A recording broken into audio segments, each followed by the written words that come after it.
the connection I have with you is to be able to like physically look at you or like make a noise. Gestures not even only, yeah. It was a very unique experience to have to learn that fast and a language so new. So when you spend 3 or 4 nights at the training center where we were with all the other volunteers, but then they have the host family ceremony where the families come and they pair you up. They say this volunteer goes with this family, and then from then on for the 3-month period. For that 3-month period. And from then on, you go with that family and you live with them, and you don't come back to the training center except for training. You don't sleep there anymore. You see volunteers at training, but not after. And so that first day I go back to my host family. I knew maybe 3 words at that point in French, no susu, obviously. And I sat on the couch with them and we sat across from each other and stared at each other for a while. And it was very, very, looking back, what a cool experience. Yeah. At the time, embarrassing and frustrating and just weird because I just couldn't say anything. At one point they pulled out the little kid number, like magnetic numbers, and we're like, let's do some math, and they were like like they would like, go through it with me, but like I felt like a child, and it was so bizarre, but it was just an amazing experience. Did you feel any connection when you were doing that though? Because I think here's the reason I asked this. We take for granted the fact that like you and I are doing this right now, or you whip out your phone and text somebody and you just kind of understand there's all these little things in language, that this word before that word, down to using this tone versus that tone, that we understand and we use to communicate. And a lot of us don't really think about, other than like if we're traveling with fellow Americans or something like that to a foreign country, we don't really think about what it's like to be able to walk into a store and maybe be able to point, and that's it. It's like a very foreign concept. But what you experienced is a whole nother level, because you're sitting in there with a family they're hosting you in their country, basically, and you don't speak anything, and there is no one around you who does. And so when you're in that room and now, like, it's not just like you're visiting a store or you're going to the cafe or whatever. This is like, no, I'm going to live with these people for 3 months. Like my bed's over there. Like, I'm going to stay out of their way. They'll stay out of mine with certain things and whatever. And then we're going to eat dinner together. We're going to break bread, the whole 9. And it's like, my only form of like showing any emotion I feel or the connection I have with you is to be able to like physically look at you or like make a noise. Gestures not even only, yeah. So, I mean, was that...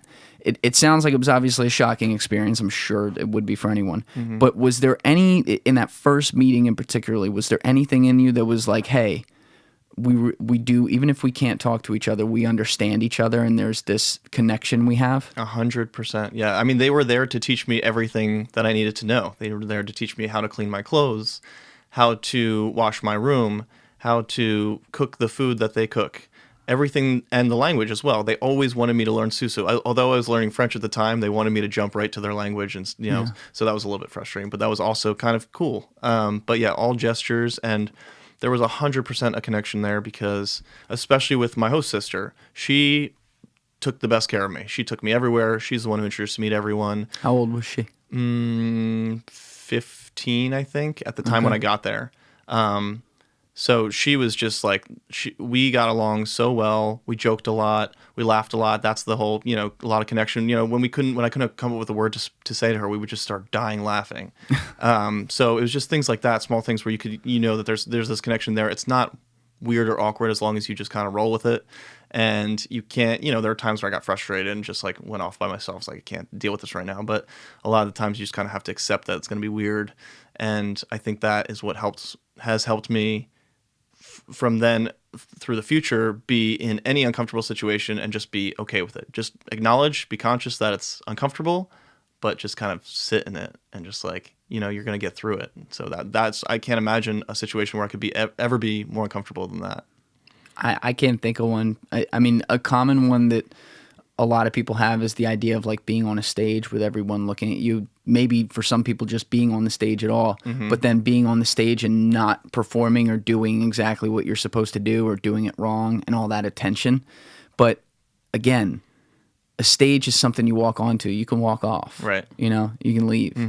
When you go in, it's like, no, I'm living with you for 3 months, and like we're gonna have to plan our days and figure out, you know, how we survive. Yeah. I mean, that's that. It comes down to that.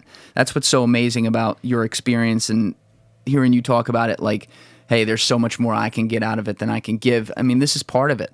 In our country, we don't have that. By and large, we don't have that total survival mode. You know, like, hey, it's every man for himself and figure it out. There's a level to which, you know, America's a first world country.